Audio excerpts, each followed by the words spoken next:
Hello दोस्तों, good morning. मैं हूं शुभम और आप देख रहे हैं मेरे यूट्यूब चैनल नेचुरल ब्यूटी में आप सभी लोग का स्वागत है। तो दोस्तों, आप लोग को आइए नेक्स्ट प्रैक्टिस सेट जो है प्रीवियस ईयर का सभी टीईटी के लिए, ठीक है, स्पेशली फॉर सीटेट है। अब देखिए, आप लोग का 15 तक मतलब कि करवा चुका था पिछले क्लास में। अधिगम का क्रिया प्रसूत अनुबंधन का सिद्धांत किसके द्वारा दिया गया था? तो यह स्किनर के द्वारा दिया गया था, ठीक है। अब ये नेक्स्ट है, औसत बुद्धि वाले बालकों की बुद्धि लब्धि, मतलब कि आईक्यू लेवल जो होता है, आईक्यू का फुल फॉर्म क्या होता है? इंटेलिजेंस क्या होता है? कोशेंट। क्या होता है? इंटेलिजेंस कोशेंट होता है, ठीक है। अब ये बोलता है कि औसत, औसत यानी कि एवरेज, ठीक है। तो एवरेज बुद्धि वाले बालकों की जो बुद्धि लब्धि होती है किन के बीच होती है? 50 से 59, 70 से 89, 90 से 109, 110 से 129। तो इसका सही आंसर हो जाएगा ऑप्शन नंबर सी जो होता है 90 से 109 जो होता है वो एवरेज होता है, ठीक है। अब आइए एनसीईआरटी के तहत आप लोग को बता रहे हैं 130 जो प्लस होता है, 130 प्लस जो होता है वो क्या कहलाते हैं? अतिश्रेष्ठ कहलाते हैं। क्या कहलाते हैं? अतिश्रेष्ठ, या बोल सकते हैं इसको प्रतिभाशाली, ठीक है। अतिश्रेष्ठ या प्रतिभाशाली इसको बोलते हैं जो 130 से ऊपर रहता है जिनका आईक्यू लेवल, ठीक है। 120 से 130 के बीच में, 120 से 130 के बीच में जो होते हैं वो क्या कहलाते हैं? श्रेष्ठ कहलाते हैं। श्रेष्ठ या क्या कहलाते हैं? प्रखर बुद्धि, ठीक है। श्रेष्ठ या प्रखर बुद्धि वाले कहलाते हैं। अब देखिए 130 प्लस जो रहते हैं वो अतिश्रेष्ठ होते हैं। इनका जो परसेंटेज होता है लगभग कितने परसेंट में होता है? तो लगभग 2.2%, ये एनसीईआरटी का कहना है, ठीक है। और 120 से 130 के बीच में मतलब श्रेष्ठ व्यक्ति जो होते हैं, श्रेष्ठ बुद्धि लब्धि वाले व्यक्ति, इनका जो है परसेंटेज आपको 6.7 होते हैं, ठीक है। अब आइए 110 से कितना होता है? 110 से 119, ठीक है। 110 से 119 जो बुद्धि लब्धि वाले व्यक्ति होते हैं उनको क्या बोलते हैं? उच्च औसत। क्या बोलते हैं? उच्च औसत, मतलब एवरेज बोल सकते हैं। उच्च औसत, एवरेज, या फिर बोल सकते हैं इसको तीव्र बुद्धि, जो कि इनकी जो परसेंटेज होती है लगभग कितना होती है? 16.1% होती है, ठीक है। और 100 आपका, सॉरी 100 नहीं बल्कि यहाँ पे 90 से कितना होता है? ये नहीं होगा। 90 से 109 जिनका बुद्धि लब्धि होता है, ये तो अभी बताया कि एवरेज वाले होते हैं, इनका परसेंटेज सबसे ज़्यादा होता है। लगभग 50% क्या होते हैं? एवरेज बुद्धि लब्धि वाले व्यक्ति होते हैं, ठीक है। और 80 से जो क्या होते हैं? 80 से आपका कितना? 89 का जो होते हैं ये कहलाते हैं निम्न औसत बुद्धि वाले, ठीक है। ये क्या कहलाते हैं? निम्न औसत बुद्धि वाले। ये भी लगभग कितना होते हैं? 16.1, ठीक है। और 70 से कितना? 79 अगर कहते हैं, 70 to 79, तो ये होते हैं सीमावर्ती, मतलब कि सीमावर्ती, या इसको बोलते हैं अल्प बुद्धि वाले व्यक्ति, ठीक है। इनकी जो परसेंटेज होती है लगभग 6.7% होता है, 70 to 79। अगर जिनका 70 से कम हो, 70 से कम हो, वो क्या कहलाते हैं? तो वो कहलाते हैं बौद्धिक रूप से क्या होते हैं? अशक्त व्यक्ति कहलाते हैं, या जड़ बुद्धि इनको बोल सकते हैं। इनका परसेंटेज जो होता है लगभग 2.2% होता है। मतलब जो अतिश्रेष्ठ वाले बुद्धि लब्धि वाले बालक जो हैं उनका परसेंटेज, और जिनका 70 से मतलब कम होगा, बौद्धिक रूप से अशक्त व्यक्ति वाले, ये दोनों का कितना होता है? 2.2% होता है लगभग, ठीक है। और जो श्रेष्ठ होते हैं, ठीक है, बुद्धि लब्धि वाले, या फिर बोल सकते हैं सीमावर्ती बुद्धि लब्धि वाले, इनका कितना होता है? तो 6.7% होता है, ठीक है। ये एनसीईआरटी के द्वारा है।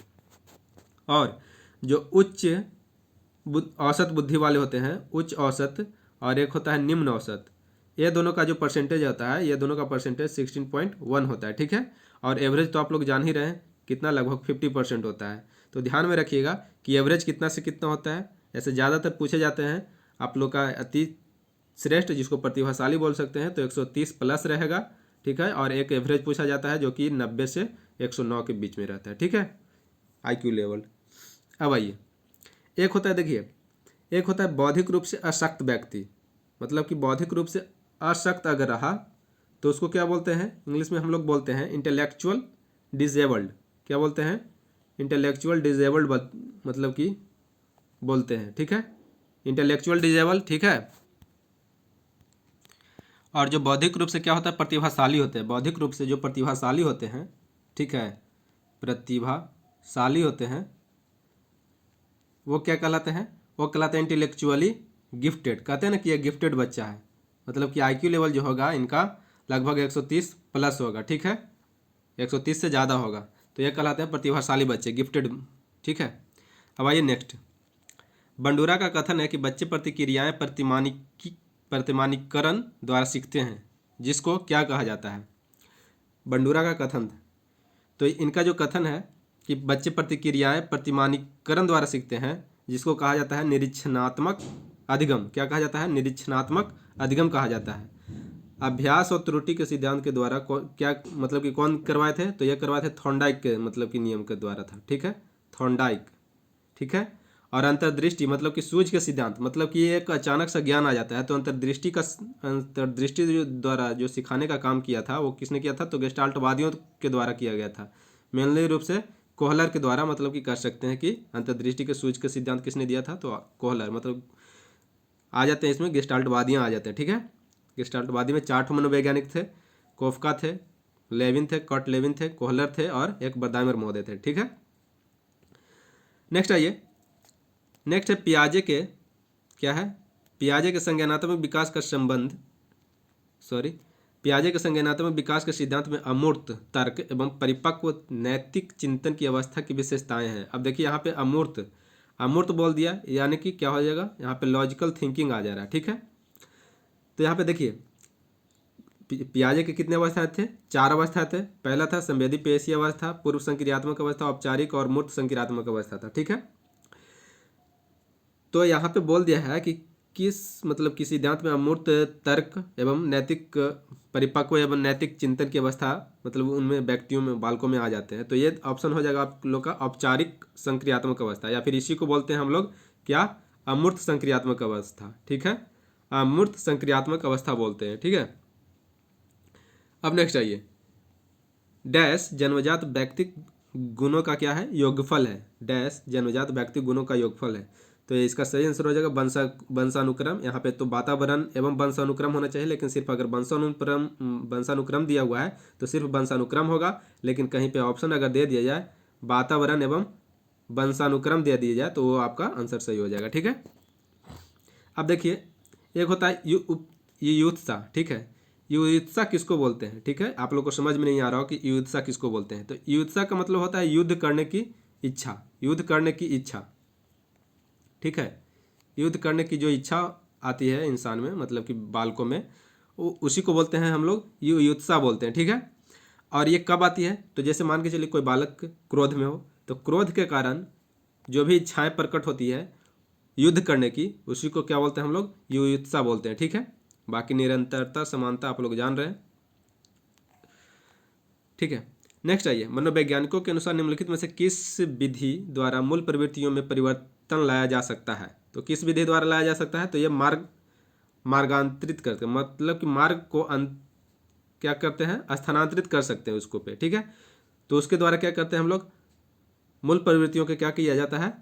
स्थानांतरण कर सकते हैं या परिवर्तन कर सकते हैं उसको। तो ऑप्शन नंबर बी जो हो जाएगा सही हो जाएगा। नेक्स्ट है, प्रत्ययों का बनते रहना एक डैश प्रक्रिया है, मतलब कि प्रत्यय का बनते रहना डैश एक क्या है? कौन सी प्रक्रिया है? तो ये एक संचयी प्रक्रिया है। कौन सी है? तो संचयी प्रक्रिया कहलाता है। ऑप्शन नंबर डी सही हो जाएगा। निम्न में से कौन सा भूलने का कारण नहीं है? अब देखिए, कौन सा भूलने का कारण नहीं है? यहाँ पे मानसिक द्वंद्व। अब मानसिक द्वंद्व रहेगा मतलब कि मन में क्या होता है? हमेशा दुविधा में रहेंगे, मानसिक फाइट होते रहते हैं, तो क्या होगा? हमेशा भूलने की बीमारी रहेगा ही। यहाँ पे बोल रहा है कि भूलने का कारण नहीं है, यहाँ पे ध्यान दीजिएगा, भूलने का कारण नहीं पूछ रहा है। पुनरावृत्ति का अभाव, अगर पुनरावृत्ति का अभाव रहेगा तो क्या होगा? इसको में उसको में भी क्या होगा? भूलने का कारण होगा ही होगा। सीखने की मात्रा, सीखने की मात्रा अगर कम रहेगा तो क्या होगा? भूलने की बीमारी आएगा। शिक्षक की योग्यता, अब शिक्षक की योग्यता पे क्या निर्भर करता है? मतलब कि भूलने का तो कोई कारण नहीं बनता है, ठीक है। तो यही हो जाएगा आप लोग का सही आंसर हो जाएगा, शिक्षक की योग्यता। नेक्स्ट आइए, स्फीयरमैन 1904 के अनुसार तर्क करने की क्षमता और समस्या समाधान करने की क्षमता क्या कहलाती है? तो यह कहलाती है आप लोग का जी कारक। जी फॉर जनरल होता है यहाँ पे, ठीक है, जनरल कारक। और स्फीयरमैन का द्विकारक सिद्धांत दिया गया है, द्विकारक सिद्धांत, त्रिकारक सिद्धांत और एक आ गया आप लोग का जी कारक सिद्धांत। एक किसके द्वारा दिया गया है तो याद रखिएगा स्फीयरमैन के द्वारा, ठीक है। लेकिन अगर बोल दिया जाए कि एक कारक सिद्धांत किसके द्वारा दिया गया है, एक कारक जो सिद्धांत दिया गया था ये आप लोग का साइमन बिन्ने के द्वारा दिया गया था। किसके द्वारा दिया गया था तो बिन्ने के द्वारा दिया गया था, ठीक है। लेकिन एक कारक के बाद अगर बहुकारक पूछ दिया जाए तो बहुकारक किसने दिया था तो थॉर्नडाइक के द्वारा दिया गया था, ठीक है, थॉर्नडाइक का, ठीक है। तो इसको ध्यान में रखिएगा, बहुकारक हो गया थॉर्नडाइक और एक होता है समूह कारक। समूह कारक जो सिद्धांत दिए थे, ठीक है, वो किसके द्वारा दिया गया था तो ये दिया गया था थर्स्टन के द्वारा। किसके द्वारा थर्स्टन के द्वारा दिया गया था। तो इतने सारे कारक आप लोग ध्यान में रखिएगा। और एक आते हैं देखिए यहाँ पे, आइए नेक्स्ट बताते हैं, ठीक है, आगे बताएंगे। नेक्स्ट है पढ़ाते समय क्या है, सामान्य कक्षा में अध्यापक का सर्वाधिक ध्यान किस मनोवैज्ञानिक तत्व पे होना चाहिए, शिक्षण तकनीक पे या फिर शारीरिक क्षमता पे या व्यक्तिगत विभिन्नता पे या पारिवारिक स्थिति पे। तो देखिए पढ़ाते वक्त शिक्षक तकनीक पे नहीं होना चाहिए, शारीरिक क्षमता पे भी नहीं होनी चाहिए और पारिवारिक स्थिति से तो कोई लेना देना है ही नहीं इसका, ठीक है। तो आप लोग को जो मतलब कि शिक्षक को पढ़ाते समय क्या किस पे ध्यान देना चाहिए तो व्यक्तिगत विभिन्नता का मतलब क्या हो गया कि मान के चलिए कि बहुत सारे बच्चे हैं, 50 बच्चे हैं, ठीक है, या 40 बच्चे हैं। तो उसमें क्या है अगर टीचर पढ़ा रहे हैं तो एक को क्या आता है ज़्यादा समझ में आता है, एक को कम समझ में आता है, एक को मतलब कि गणित में ज़्यादा इंटरेस्ट है तो एक को इंग्लिश में इंटरेस्ट है, जिसको गणित में इंटरेस्ट है उसको इंग्लिश में इंटरेस्ट नहीं है और जिसको इंग्लिश में इंटरेस्ट है उसको गणित में इंटरेस्ट नहीं है। तो शिक्षक को क्या होना चाहिए ना कि सबको मतलब कि मिला के चलना चाहिए, वही होता है व्यक्तिगत विभिन्नता, ठीक है। क्योंकि व्यक्ति में हमेशा क्या होती है विभिन्नता पाई जाती है, हर एक व्यक्ति में विभिन्नताएं होती है, ठीक है। तो उसको क्या करता है टीचर मिला के चलता है, मिला के पढ़ाता है, ठीक है। इसीलिए टीचर को क्या किस पे फोकस ज़्यादा करना चाहिए तो व्यक्तिगत विभिन्नता पे। ऑप्शन नंबर सी सही हो जाएगा। नेक्स्ट आइए, अधिगम स्थानांतरण के द्विकारक सिद्धांत, द्वितत्व सिद्धांत बोल सकते हैं या द्विकारक सिद्धांत के प्रवर्तक अभी बताया कि कौन थे तो स्फीयरमैन थे। कौन थे स्फीयरमैन थे। थॉर्नडाइक का क्या था आप लोग को बता दिए कि बहुकारक सिद्धांत था, इन्होंने दिया था। अब एक आते हैं गिलफोर्ड, ठीक है। गिलफोर्ड का क्या था तो बुद्धि की संरचना का प्रतिमान सिद्धांत। क्या था बुद्धि की संरचना का प्रतिमान सिद्धांत जो दिया गया था, एक इनके द्वारा दिया गया था, ये दिया गया था आप लोग का गिलफोर्ड के द्वारा, ठीक है। तो ये याद रखिएगा। नेक्स्ट आइए, सीखी हुई बात को स्मरण रखने या पुनः स्मरण करने की असफलता क्या कहलाती है। अब यहाँ पे सफलता नहीं बोल रहा है, याद रखिएगा असफलता क्या कहलाती है, मतलब कि पुनः स्मरण नहीं रख पाते। तो इसको आप लोग को पहले वीडियो में भी बता चुके हैं, हमेशा बताते रहते हैं कि विस्मृति बोला जाता है, ठीक है। नेक्स्ट आइए, पुनः स्मरण का मतलब क्या हो गया पुनः उसको याद करना, ठीक है। जैसे कुछ याद किए वो क्या हुआ थोड़ा देर में भूल गए फिर से याद किए तो उसको क्या बोलेंगे पुनः स्मरण करना, ठीक है। स्मृति का मतलब मेमोरी होता है। नेक्स्ट आइए, व्यक्ति में उन मनोशारीरिक अवस्थाओं के गतिशील संगठन जो उसके पर्यावरण के साथ अद्वितीय सामंजस्य निर्धारित करता है क्या कहलाता है। मतलब अद्वितीय सामंजस्य निर्धारित करता है कब व्यक्ति में उन मनोशारीरिक अवस्था क्या है मनोशारीरिक अवस्था, ठीक है। अवस्थाओं का गतिशील क्या है संगठन है। तो यह क्या कहलाता है व्यक्तित्व कहलाता है, पर्सनालिटी कहलाता है, इसको बोलते हैं हम लोग पर्सनालिटी, ठीक है, पर्सनालिटी कहलाता है। इसका सही आंसर हो जाएगा ऑप्शन नंबर ए। अब आइए नेक्स्ट, सामान्य पुरुष में XY गुण सूत्र होते हैं, सामान्य पुरुष में XY गुण सूत्र होते हैं, जबकि सामान्य महिलाओं में क्या होते हैं XX XY या फिर XXX या फिर X गुण सूत्र। तो ये क्या होता है महिलाओं में क्या होता है XY गुण सूत्र होते हैं, ठीक है, याद रखिएगा। और गुण सूत्रों की संख्या कितनी होती है लगभग कह रहे हैं मतलब जनरल जो मनुष्य में होता है वो होता है 46, ठीक है। क्या होता है 46 होता है, ये याद रखिएगा आप लोग, ठीक है। नेक्स्ट आइए, आप लोग कमेंट बॉक्स में कमेंट करके बताइए कि डाउन सिंड्रोम में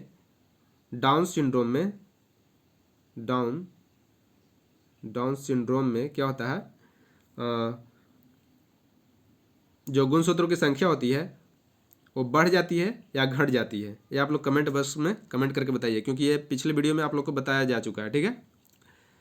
नेक्स्ट आइए, प्राप्तांकों के समूह का वह बिंदु जिसके नीचे समूह के आधे प्राप्तांक और जिसके ऊपर समूह के आधे प्राप्तांक हो कहलाते हैं, क्या कहलाते हैं तो इसको बोलते हैं हम लोग मध्यांक बोलते हैं, ठीक है। अब देखिए बहुलांक क्या होता है।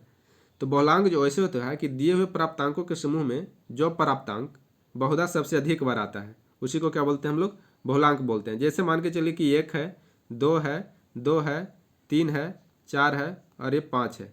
तो इसमें जो दिया हुआ प्राप्तांक है मान के चलिए, तो इसमें कि कौन सबसे ज़्यादा बार आया है, तो 2 आया है, ठीक है। तो इसी को हम लोग बोल देंगे कि बहुलांक इसका ज़्यादा है, ठीक है। बहुलांक इसका कहलाएगा।